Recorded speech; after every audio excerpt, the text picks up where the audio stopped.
What's up, everybody? Welcome back to the Lost Sons podcast. And today we're going to be talking about what you should be looking for in a studio and maybe a little bit of what you should be doing before you get there.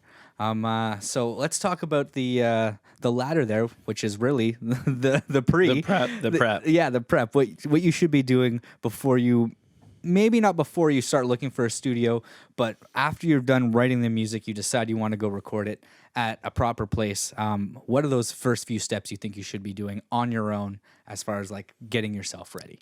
Yeah, I would say it's always really important to have all your music just like planned out as much as possible. Mm-hmm. Record it even to like the best of your ability before you get there.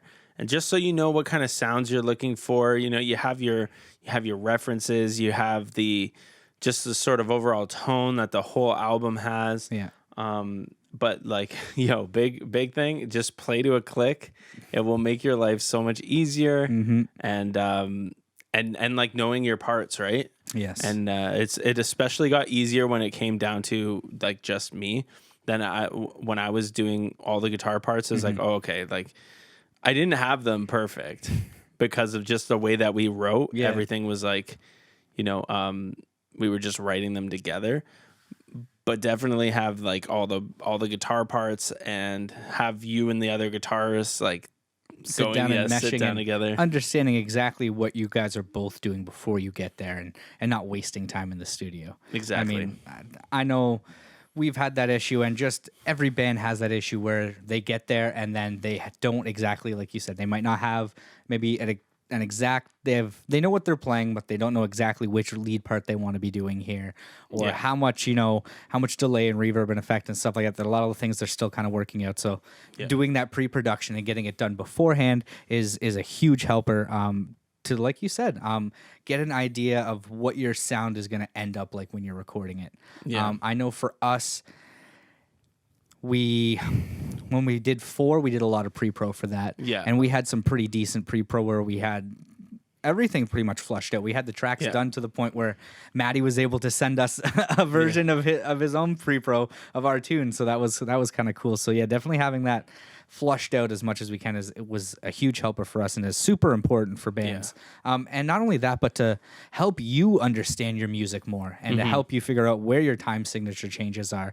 And what your BPMs are, maybe stuff that you could be slowing down or speeding up. Exactly. And to help you kind of be a little more inspired, because maybe you might change a rhythm part. Maybe you might change your lead melody over a hook or something like that you have on guitar because it doesn't quite blend exactly right. You know what I mean? Exactly. So there's lots of stuff that you can work out before you get to the main stage and get done. Yeah, and I don't know how many I don't know what bands do to prepare for even shows, but something where you're getting even more detailed than that, and like right down to the nitty gritty, with every little piece and every little part and how it's changing exactly. Having somebody else to record it, like you kind of briefly touched on, that was really nice to kind of get the feel of what it would be like for somebody else just having no information to go off of and then just being able to hear the whole thing.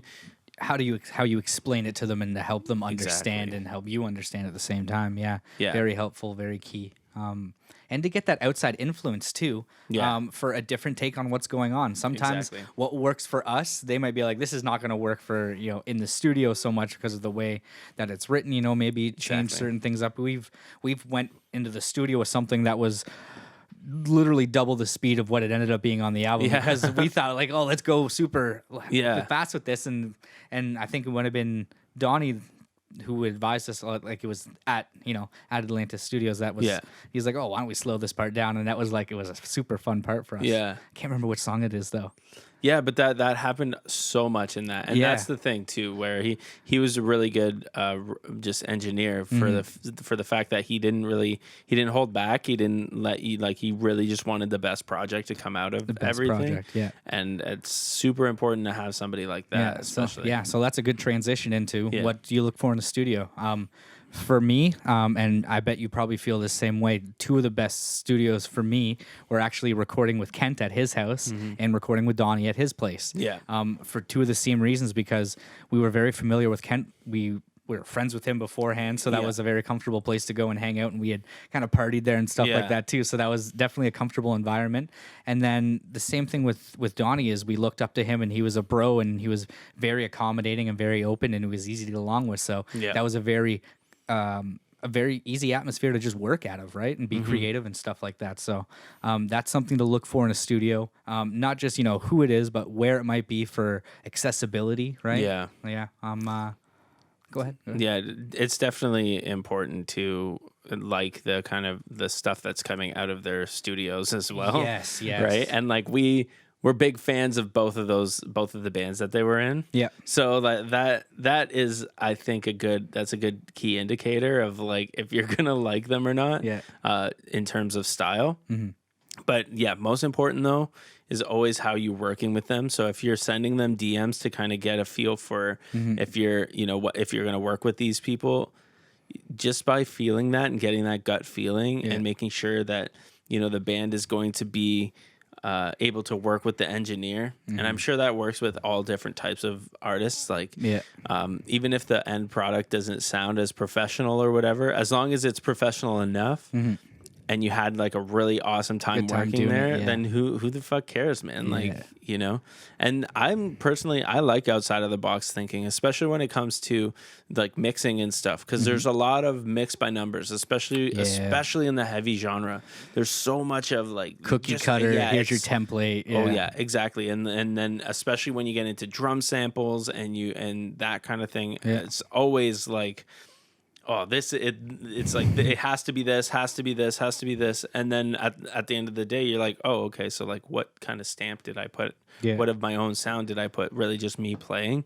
But then, even then, you'll play just section by section. And sorry, I went off on a little tangent there, but it was there's got to be some uniqueness to the you have stuff. to, and that also goes into doing your research and listening to what that studio's putting out, right? Yeah. If you're listening to 6 different bands and they all have a different slight genre or sound that you know of in a live setting, but the studio ended up making them all sound cookie cutter and the same kind of tone on each one and the drum samples and stuff like that, then you might know that maybe that studio's not putting in as much care to the details, you know what I mean? Or maybe that's the band just saying that's what we want, you know what I mean? And every band just wants that, so they're like, cool, we'll give you what you want if that's the sound you want, right? That's that fine line, though. That's right? that fine line of like knowing what you want and still being able to capture your essence. Yeah. Because it wasn't until, and we've mentioned this before, until we got to record here where I thought we captured the most truest sense of what we were about as a band. And Donnie was pretty close. Chris wasn't that close. Kent was maybe a little closer because we were a little more raw back then, and he was a little more raw with his recording style. Yeah, but that was a different time too. A different time, and that was also just the style of the way it was recorded, right? And we'll segue right into that. It's not only the engineer, but the way that they record. I think Chris told us beforehand that he's, single note, single chord kind of thing. So when we got there, that's what we were doing. You know what I mean? So it was a really time consuming. You know what I mean? Yeah. I mean, for you were right in the mix. You're very well aware of how much time you spent on your guitar doing not real playing. You know what I mean? Doing stuff that was just like, it got all pasted together and stuff like that. So there were a lot of sections like that. A lot of sections that went that way. Thing. Yeah, and it's the end product sounded okay. It definitely was it was our music. It didn't have as much nuance to it and as much dynamics as maybe we would have wanted, but it was us sounding semi-professional. Yeah, I think it sounded really professional in my opinion. But it definitely didn't have that like subtle character, you could have played 1 second off of our album and played it off of like the next one that he just recorded a week later, and you would have been like, oh wait, which was which? Like you wouldn't really be able to tell. It kind of all had that, it all blended in that sense. Yeah.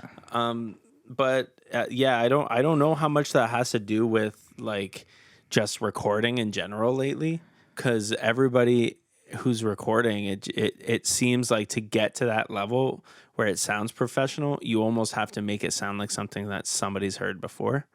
And to have a totally unique sound, like you almost have to be so good because you get to a point where like you start out mixing or you start out recording and like everything just sounds like trash. It sounds like basement demos, and everybody does that when it starts out. It's tons of EQ everywhere, like it's just crazy. But then you get to a good professional sound. But the sound it's not really, there's no subtle nuances usually. It's just like, oh, okay, this sounds like how a professional mixer would have made it sound to get this. Yeah. But then there's like that next step. So you have to get so good to like surpass you have to that. you have to get past that, like that plateau of this is what's good. And you have to be able to figure out, your little hills and your little and valleys to make yourself stand out. Yeah. Yeah. And I don't know if that's just because like recording engineers will just have a certain like go-to amp setting or like type of guitar that they like using. Well, it also gets down to the point where what sounds good. If this sounds good, then that's just plain and simple, right? Why are you going to go to something else that doesn't sound quite as good? There's a lot of stuff in our genre where you're just looking for this sound, right? That's why the 6505 was so big for a lot of years. And people are going towards Axe FX and certain other digital modelers because they know they can just get that sound right off the bat. So that I feel like is a little bit of the contributing factor as well. To a bit of that cookie cutterness. But it's your guitar playing. So like that's where you got to get to that point where your guitar playing is so good and so unique that you can play it through any amp or not any amp, I guess, but you can play it through that amp that's like so standard for like this is the sound. This is if you want metal, and then be able to play it through that amp but still have that uniqueness. Have your character, Yeah. And that's tone is in the hands. But it comes through a lot less with recording because if you're recording everything note by note and you're putting it all together like that, it's not really you playing in a way. You can't put your character in though. It's MIDI almost. Yeah, it is exactly. Yeah, that's how you would record MIDI if you were to do it. Yeah, it's just that you have it, there. It's maybe the bigger difference is like the chords. Right, because you would be able to hit one note and have all the whole chord whole play, thing right? at once. Yeah. But circling back. So the style of recording is definitely going to be very, very important.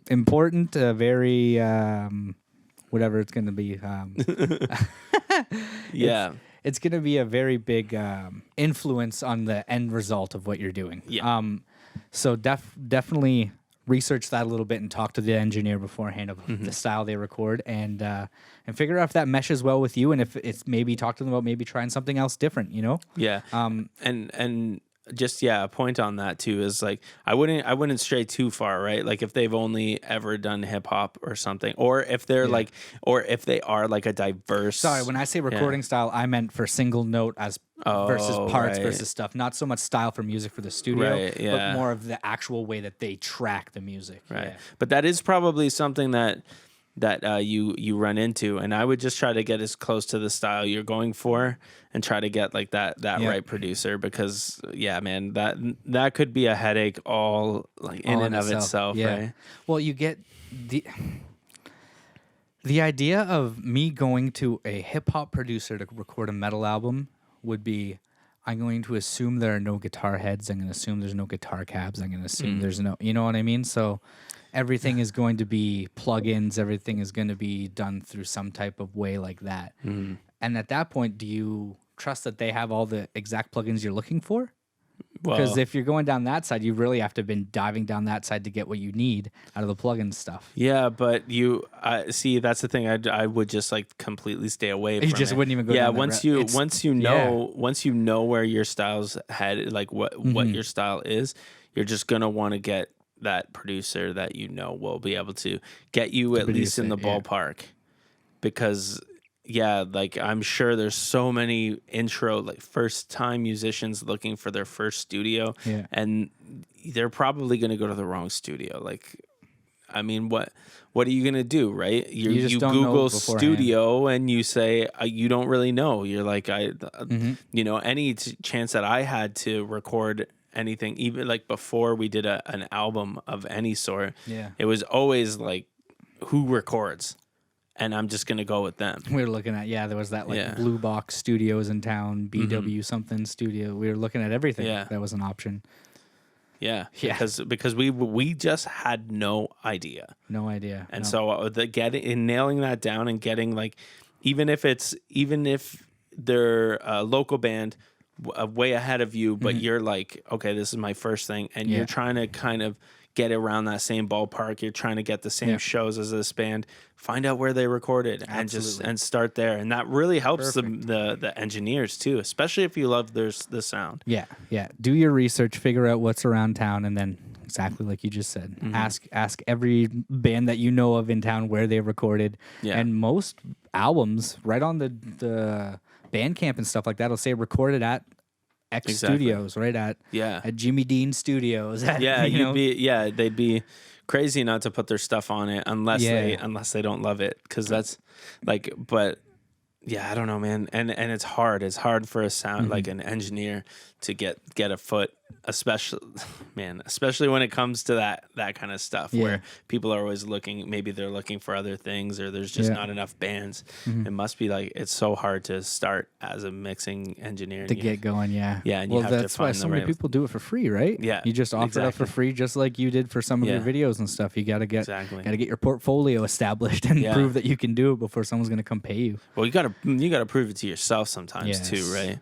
So I know we kind of jumped onto the mixer side, but but that's exactly the segue needed to go down. Do your research and figure out who has went places, and the best thing is do your network. Network history, or not network history, your network research, and find their other bands and go down that line. It can be as simple as taking an hour. You could probably look up 25, 30 bands in an hour and figure out where they recorded super, super easily. You could put out a Facebook status. Tons of people are going to offer up those services.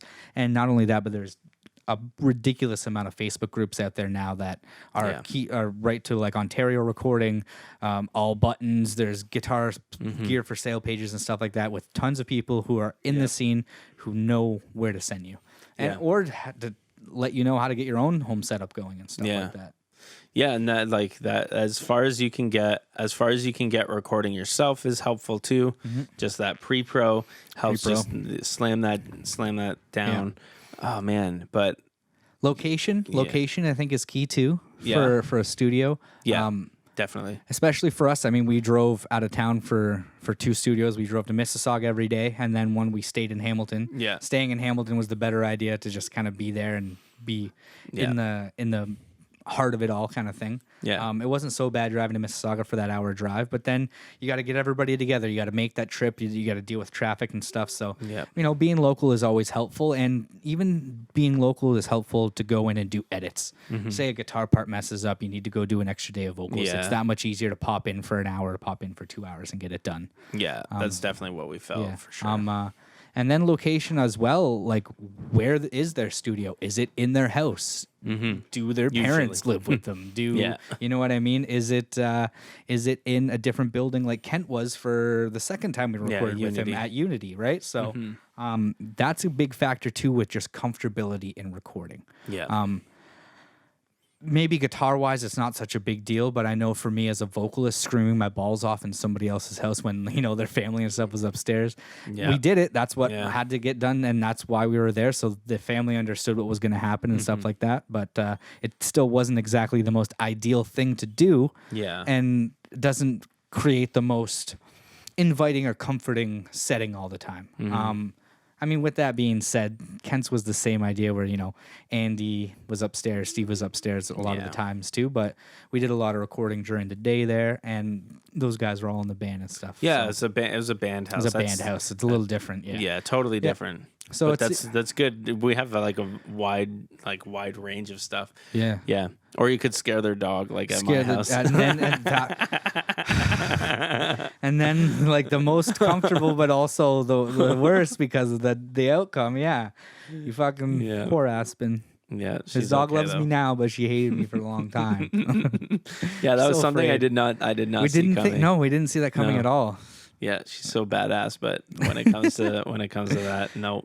She's super scared. Just hearing, yeah. But it was that like this was ideal for edits, right? Very much so. You could throw something back in there. We could do it at hours at a time, and you didn't have to worry. Yeah, it gave us the opportunity to do scratch sessions where we took, it didn't end up coming out or anything like that, but we were able to stay here for the weekend, write a song, flush it out, record it, and have a time doing it, and feel right in the element of a good memory too. Good times, memories. Right? Yeah. I still do that to this day. Nasty pits. Nasty. Oh, nasty. But we go. Yeah, it helped to really build like a band camaraderie and doing like the weekend all in together kind of thing. Yeah. Every time that we've spent more than just like a night going somewhere, or like when we spent a long period of time, like a week or even a weekend together, writing, recording, whatever it was, I've always thought that the projects always were better. We're better, yeah. I loved and wish, obviously we've talked about this a lot, but I always wanted the idea of escaping for a week to go write an album and stuff. Yeah. Go out to the bush in a log cabin and really dive deep. And to be able to have that downtime with each other too. We always had the issue of we would only see each other once a week for only together for 3 hours, and we have to have practice. Then we only get like an hour to hang out. It's like half an hour when you get there, half an hour right before you leave. You don't feel like you get to really bro down. So as much as getting together for a band is seeing the bros, you still have a bit of a job to do, and you don't get to enjoy each other's company as much as you would. I mean, you do get to maybe arguable fullest extent getting to create music together, but there's still just a natural interaction that you want to do. So having that real divide from the rest of the world is so key. Yeah, I think so. I think if we had done something like that, it would be, it would come up with something. It would have worked sweet. Well for us, but it doesn't work for everybody. Yeah, but every time we sat down to write anything, we were always like super happy. Even back in the day, I would sit with Clark and we'd like do a sleepover or whatever, and we'd always have the best songs after that. So and just the best times, like you were saying. Yeah, like even thinking about it puts a smile on my face. You know what I mean? Just like that's what you were there for. Thinking about the barbecues outside at your parents' place and stuff like that, and destroying your fence with a soccer ball, and like the thing's gone now. There's no fence there anymore. I'm not even kidding. So is it like gone. 3 big backyards now? That's sick. It's completely gone. Dope. So anyway. But that's all part of the process. So even taking a weekend before you go into the studio and doing your pre-pro with your band and having your own little mini studio beforehand, that in that idea just seems that gets me stoked for the idea of a band getting together and just broing down for a few days and getting their shit together before they hit the big leagues. You know what I mean? And get that stuff recorded and getting their ball rolling on that next studio release, that next tour that might come afterwards, Yeah, and every possibilities. Yeah, everybody's got to you got to have that moment eventually, right? Yeah, because you're gonna end up going on tour, so like it's better to find out if you like hanging out with these fucks or not. Very much so, yeah. And I don't know, man. I think recording is just you're always gonna need it. So being as prepared as possible when you get into the studio is just it's always going to help. I don't know any reason why anyone would say otherwise, because the idea of spending so much time writing and getting excited about going out and performing and wanting to put that out there to the world so you can do something with it, and not doing the groundwork so that when you get to the studio to do it, you're not ready. That would be like not practicing for a big show and you get there and you haven't quite got your shit together. It's like, well, why not? This is your opportunity to go out there and do it. Granted, with a studio, you're paying for that opportunity for someone to help showcase your talent, but still it's still a very important thing that you should take seriously, and you should definitely put the groundwork in to make sure you're doing appropriately. But you always got to look to like what are the formulas to success, and everybody would say that it's always practice and preparation when it comes to music. Like there's not many really highly successful artists out there that in terms of like ones with longevity, right? there's not many that are highly successful that don't practice and like perform and prepare all the time. All the time, yeah. And so just look at that and model your success after that. Like, you know, the more you practice and prepare, the better the outcome's going to be always, right? And I like, you know, hate to always simplify things like that easy, right? It's like, oh yeah, I fucking know that. But it's like, do you though? Like, do it. Do that work. Yeah. Because that's what's going to separate you from the other locals that are starting at this position, right?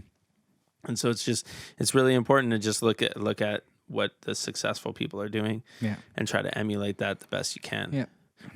Another thing too that I was thinking about for a point of what to look for in a studio is make sure that you're going to a studio that does by project price and not by hourly price. Yes, you can get real dicey going by hourly. Now you can also bang some stuff out real quick if you go by hourly if you've got your stuff together. But, you know, drum tracks take a long time.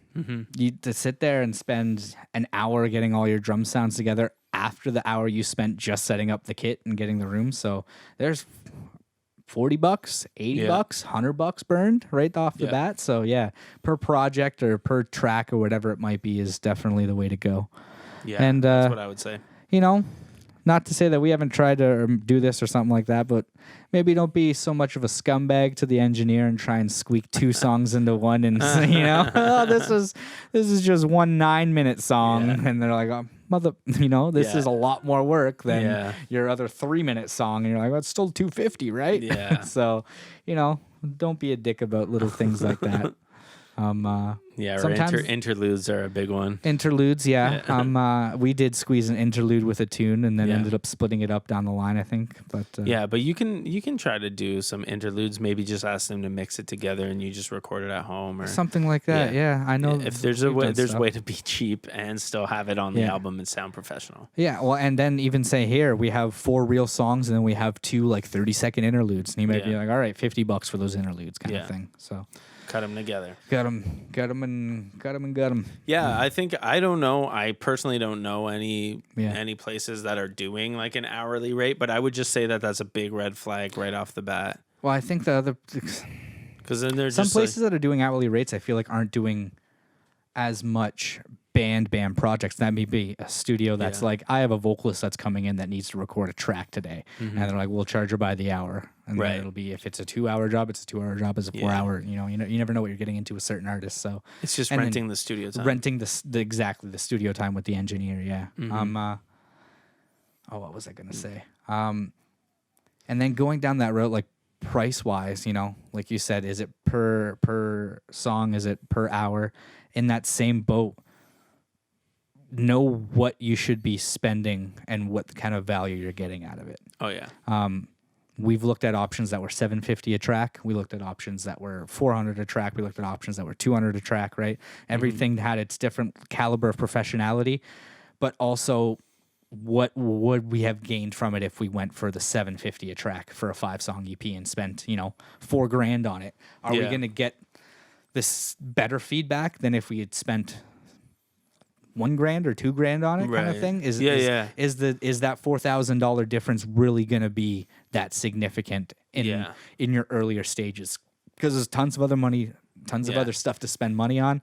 Do you want to focus that much on the recording itself? Right. I know we always decided to kind of cheap out a little bit more over the years, and especially in the sense of coming back and doing it ourselves. But like, that was a new project, though. And it was always something where we felt like we could get our sound for a more affordable rate. If your budget's only $2,000 for that album, you better realize that afterwards you still got to pay to make the CD, still got to pay to make everything else. So working within your budget is very much a key thing too.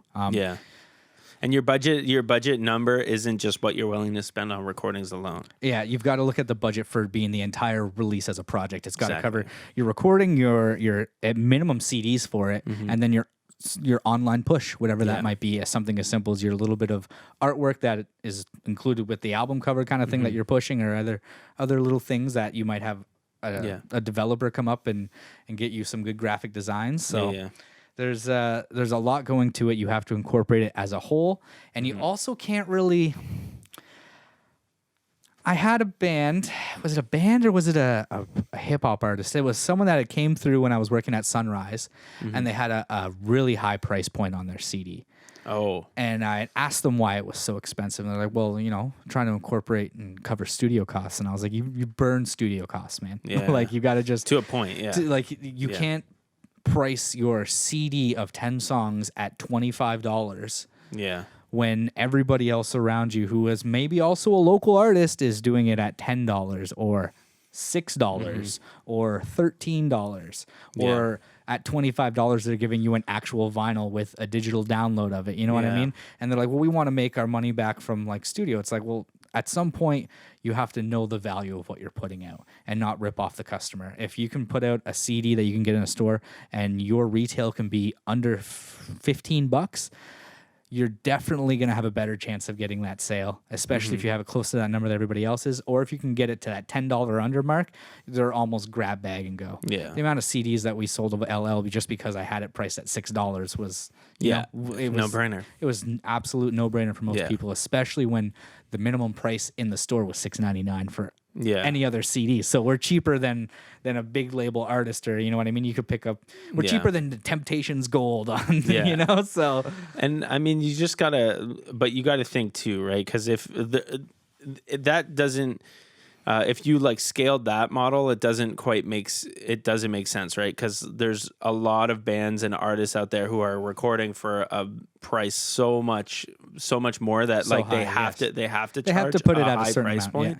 But you have to know what level you're at and who you're going to be on the shelf with. Yes. And how are you going to stand out? Yeah. And it can't just be price. No, there's not a lot of people looking for the highest price. Yeah. But the way you make that work is by actually just lowering the price and printing a lot more, right? And if your demand is high enough, then that makes sense. Okay. And then you don't necessarily burn the studio cost, but you spread it out amongst more other albums. Stuff, yes. And then you try to, there's stream revenue and all that kind of stuff. And, there's other ways to get paid. There's always ways to recoup money off of your merch, off of your anything else. There's other ways to recoup money. Yeah. Not just off of the CD sales alone. Exactly. Especially at this day and age. I mean, we had to really niche it to get those CD sales. And the reason we could put it at $6 is because we only paid $3 a copy. So we also went to the point where we figured out how to bring it down as cheap as possible for what we needed, which was we don't need a whole lyric book. We don't need all this. We can just do cardboard sleeves with a shrink wrap and get away with it because not as many people are looking for it. Yeah. And looking for it as in for jewel cases with the whole shebang. A lot of people do appreciate that now if they're spending a higher price point, but not if it's if it's on the lower end. Yeah, and you always have to decide too. Well, because and then it kind of depends on what you're talking about too. If you're talking about like saving the environment, and then you start printing on these plastic things, like maybe that's something you need to think about. But as far as it goes for recording in a studio, I don't know. I think that's about it. I don't know what else. I think that's the best tips I can give for. If you're just starting out looking for a studio, I don't know when it starts to get a little bit bigger, because obviously like our whole thing has been like we got bigger and bigger with the studios we went to, and then we dropped right off and went back home and started and did it ourselves. So that is what I would say. Maybe you even start there. If you got anybody with just the slightest interest in like mixing and recording and any of that stuff, I'd say just pursue it and see where you can get, because nowadays it's pretty darn cheap to be able to produce your own albums. And nowadays if you're just starting out and you just want to get your name out there, you don't even need the CD altogether. So you might not even need to think of that cost. Of that side of it, yeah. Yeah, if you can put out albums that are just on SoundCloud and shit like that, and then just be able to get your name out there. And so if you're focusing on the quantity more than the quality sometimes when you're starting out, you can just get all your shitty tracks out of the way, right? Because you don't want to end up going to a studio with a mediocre song either. You don't want to spend $1,000 per song for an album that is just not that good, or you haven't had any back, like you've had no feedback, you've had no way to tell if this is even going to work out for you. So something to think about. Yeah, even in that idea of doing too many songs in the studio off the bat, right? Doing 10 songs when you could get away with doing 5 and then another 5 down the road, or start with the EPs. Start to find things that start to find the demand. Start to find where things are working, and follow your artistic, your artistic path. Yeah. Because you might not even like the exact same style of music, 5 songs later, right? Yeah. So everything develops over time, and I think it's important to explore that. So especially if you're in a band or even just an artist trying to do it, just learn to record something on your own, because it's always going to come in handy. Whether it's just pre-pro, whether it's sending your recorded tracks off to get mixed, whether it's doing the whole thing yourself, whether it's just being able to create click tracks and find out where tempos work, where everything just scooches in. Yeah, exactly. Just do it, and don't fall into the trap where you think, we're the band that we can just play live off the floor together, and that's gonna be our professional studio album. Don't be that band. Please don't be that band. No, just do it to the click. Forget, I know, it might be complex. You might have complex key and time signatures, but just... Well, maybe not so much it has to be to the click, but at least don't do it in so much of a live setting that you can't easily edit or pick each part apart. You know what I mean? The idea of a young band all sitting in one room together and trying to do an actual live recording session, like an audio tree or something like that. Yeah, that would be even if we tried to do that after 10 years of doing stuff, when we did it for Lynx, I still don't know what that sounded like. You know what I mean? We still we've still never I've never heard what that was like. Yeah. Mazzfest turned out, and that was actually better than I thought I played. And that was also a new song too. That was a song that even now I watch it back, I'm we fucked up twice. In very clearly for us, you know what I mean? But it's that song got so much better. Yeah. Yeah. Definitely. And it needed that though. It needed the time to marinate. It needed the time to, send it back and forth. There's been songs that we wrote that never made any albums, and we just kind of gave up on them. Well, and stuff like that too really gave us an idea of what it sounded like. Yeah. Did this fill the room the way we wanted to? Did stuff kind of resonate the way it was supposed to when we only had just the bass, and maybe you're doing a lead and I'm trying to do maybe more simple tonal vocals to kind of fill out the rhythm part or something like that. Yeah. It's a big thing. But you find out what you want to record in the studio by playing it live too. And that's how, you just kind of build that library almost in your head, where you're these are the kind of parts that work. These are what makes our sound. This is what people give me feedback on. These, you got to know. You got to know that stuff, and you got to keep your ear to the ground and constantly, you don't want to be talking about yourself all the time, but you want to be listening to what other people are getting from it, because the music's not just for you, it's for everybody else. And so you want to know if they're kind of feeling the same stuff that you are, and on the same wavelength. They're feeling it. They're feeling it. But anyway, that's I digress. We're kind of a little bit far from the main topic. Yeah, I guess. So to wrap it up. Yeah. Do your research. Always. Practice. And prep.